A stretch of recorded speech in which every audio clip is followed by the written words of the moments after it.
Halo teman-teman, pada video sebelumnya kita sudah membahas tentang tipe data dictionary dan tipe data lainnya di Python. Memahami tentang tipe data sangat penting karena dapat membuat kita menjadi lebih efektif saat kita menuliskan sebuah code. Jadi jangan lupa tentang tipe data yang udah kita pelajari sebelumnya ya. Di video ini kita nggak akan lagi bahas tentang tipe data, yang kita akan bahas itu tentang pengondisian. Jadi kalau di Python teman-teman, keyword untuk pengondisian ada 3. Yang pertama itu ada if, terus ada elif, sama ada else. Nah, 3 keyword ini yang akan kita pelajari untuk pengondisian di Python. Terus, gimana caranya kita melakukan pengondisian di Python? Nah, sintaksnya itu kayak gini. If kondisi true atau false ya. Nah, pakai titik 2 seperti ini. Terus kalau kita enter di Visual Studio Code, ini otomatis ke indentasi. Tapi kalau misalkan teman-teman nggak ngerjain di Visual Studio Code, ketika titik 2 kayak gini nih, terus tiba-tiba kayak gini ya, itu tinggal pakai tab aja. Nah, ini otomatis ke indentasi. Nah, kondisi true atau false ya. Kalau kondisinya true, print kayak gini misalkan. Kalau kondisi true, jalankan print yang ini. Nah, ini adalah sintaks if yang sederhana di Python. Misalkan kita ubah sebuah variabel deh, namanya is handsome ya, yang nilainya itu boolean true. Nah, terus kita ubah di sini. Kondisinya itu jadi is handsome. Jadi if is handsome ya, kalau kamu ganteng, printnya jangan ini ya. Selamat kamu ganteng. Kayak gitu. Nah, ini kalau kita jalanin, teman-teman. Ini bakal ngejalanin selamat kamu ganteng. Dan kita ini deh ya. Nah, ketika kita mau keluar dari pengondisiannya, kita tinggal kayak gini. Selesai dulu dari pengondisiannya, terus hilangin indentasinya. Misalkan sudah keluar dari proses pengondisian. Nah, ini bakal kejalanin dua-duanya. Jadi selamat kamu ganteng gara-gara is handsome-nya true dan sudah keluar dari proses pengondisian. Nah, tapi gimana kalau is handsome-nya false? Kalau is handsome-nya false, ini nggak akan ngejalanin blok yang ini. Jadi dia bakal dari 8 dicek, terus 9-nya di skip, langsung ke line 10 karena is handsome-nya false gitu teman-teman. Nah, pengondisiannya ini kayak gimana? Kondisinya itu bisa apapun yang kita pelajari waktu kita belajar boolean dan logical operator. Kalau ini kan boolean ya teman-teman. Terus bisa aja kita string atau integer dulu deh, integer 1. Kan kalau 1 itu ketika diubah jadi boolean jadi apa? Jadi true ya kalau 1. Nah, ini kita jalanin.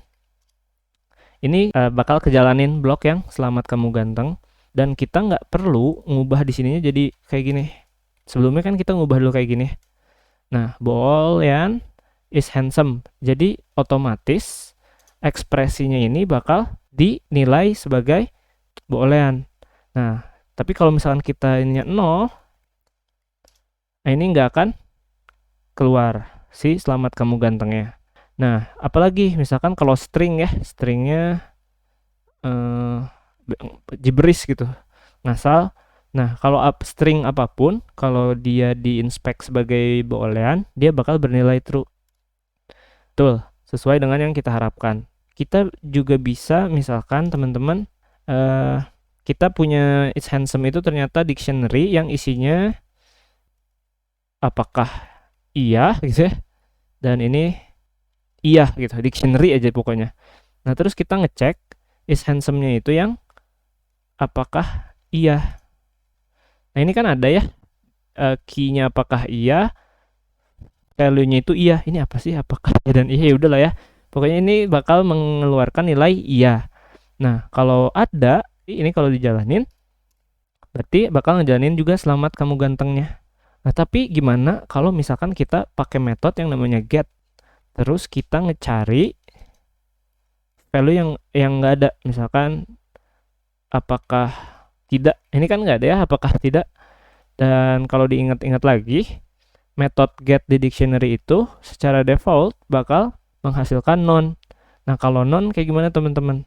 Kalau non, ini secara nggak langsung ini kan non ya. Jadi kita coba ketikkan gini aja, non. If non kayak gimana?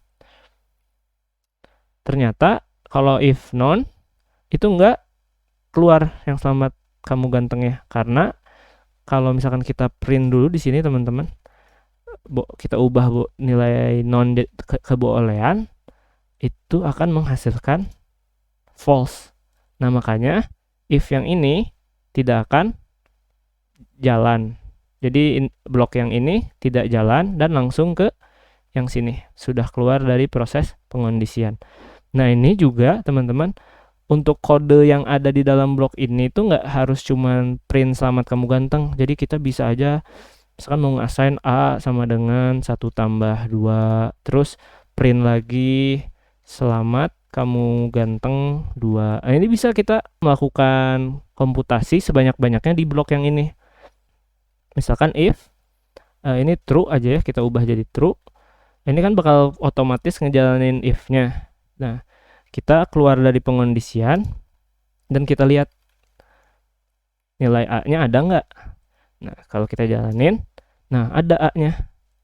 Nah, tapi kalau misalkan ini nilainya false, jadi dia nggak akan lewat ke sini kan ya. Lewat ke sini nggak akan, langsung ke sudah keluar dari proses pengondisian terus print A-nya. Kalau kita jalanin, nah bakal ngasihin error. Karena A-nya ini, blok yang ini nggak dijalanin karena if-nya ini false. Jadi bloknya ini langsung ke skip, langsung ke 13 gitu. Dan tiba-tiba dia minta A. Itu untuk keyword if. Terus juga kita ada yang namanya else teman-teman. Else itu kayak gimana? Kamu tidak ganteng berarti ya kalau is handsome-nya false. Jadi ini kita balikin lagi ke is handsome. Dan ini nilainya jadi false ya. Dan ini kita hilangin. Nah, ini kan is handsome-nya false. Jadi dia bakal nge-skip yang blok ini dan dia bakal ngecek else. Jadi kalau semua kondisi udah nggak ada yang true, ini bakal langsung otomatis masuk ke else. Kita hapus aja dulu ya. Nah, ini nggak akan jalan ke sini karena is handsome-nya false, tapi langsung masuk ke else. Gitu. Dan ngeprint kamu tidak ganteng. Jadi kalau ini kita jalanin, ini bakal ngeprint kamu tidak ganteng, terus bakal ngeprint juga sudah keluar dari proses pengondisian. Coba kita jalanin. Ya. Nah, gimana kalau true? Apa aja yang bakal ke print gitu ya? Apakah else-nya juga ikut ke print? Kita jalanin aja.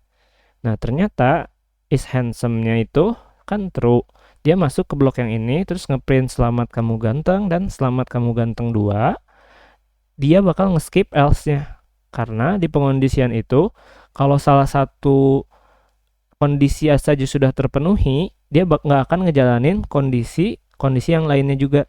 Oke, itu untuk else. Nah, terus ada juga yang namanya elif teman-teman. Elif itu nggak bisa kayak gini aja, tapi harus ada kondisinya juga. Jadi misalkan di sini is girl true juga ya. Nah, kita ini kondisinya is girl. Terus jalanin apa? Print. Kamu perempuan. Berarti kamu cantik gitu ya. Kayak gitu. Nah, else-nya berarti kamu bukan perempuan dan tidak ganteng. Kita lihat dulu lah apa yang terjadi.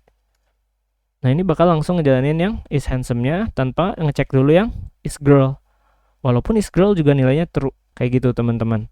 Nah, ini elif nggak cuman bisa satu, jadi bisa banyak. Misalkan ini elif true ya. Kondisi yang lainnya. Terus ini ada bisa lagi elif false gitu. Print kondisi yang lainnya juga gitu ya. Nah, ini kalau misalkan ini kita ubah jadi false, dan false. Kita jalanin. Nah, ini kondisi yang lainnya karena nilainya true. Jadi kalau ini kondisinya dicek false, dia ngecek yang elif ini, terus elif yang selanjutnya, oh ini true. Nah, dia bakal ngejalanin yang ini, keluar dari sistem pengondisian, terus print sudah keluar dari proses pengondisian. Terus gimana kalau elif if sama elifnya ini false semua? Jadi ini false, is handsome-nya false, is girl-nya juga false, elif yang ini false, elif yang ini false. Dia bakal langsung ke else artinya. Kalau else ini pilihan terakhir. Kalau misalkan if dan elifnya semua udah false, else-nya pasti kejalanin kayak gitu. Kita jalanin deh. Nah, kamu bukan perempuan dan tidak ganteng, ini else-nya kan? Dan langsung sudah keluar dari proses pengondisian. Kayak gitu teman-teman. Nah, ingat juga tentang ini teman-teman. Apa aja yang bisa ngehasilin false dan apa aja yang bisa ngehasilin true. Misalkan kayak logical operator harus ingat lagi, berarti ada yang sama dengan ya. Ada yang tidak sama dengan, ada yang lebih besar, ada yang lebih kecil, ada yang is, ada yang lebih besar sama dengan, ada yang lebih kecil sama dengan. Nah, ini semua kan sebenarnya operator-operator yang bisa menghasilkan nilai boolean. Nah, itu juga bisa dijadikan ekspresi di sini. Oke. Ini misalkan 1 lebih besar dari 0. Ini kan lebih besar dari 0 true ya, teman-teman. Jadi ini kita komentar dulu. Ini true. Nah, berarti bakal ngejalanin yang ini ya. Dan kalau kita jalanin, nah, selamat kamu ganteng sama selamat kamu ganteng duanya kejalanin karena ini bernilai true. Kita harus tahu ekspresi mana yang ngasilin true dan ekspresi mana yang ngasilin false. Dan kalau udah menguasai hal itu, kalian sebenarnya sudah menguasai tentang if dan elif dan else. Oke. Cukup sekian teman-teman video untuk pengondisian di Python. Video selanjutnya kita akan belajar tentang looping. Sampai berjumpa di video selanjutnya. Dadah.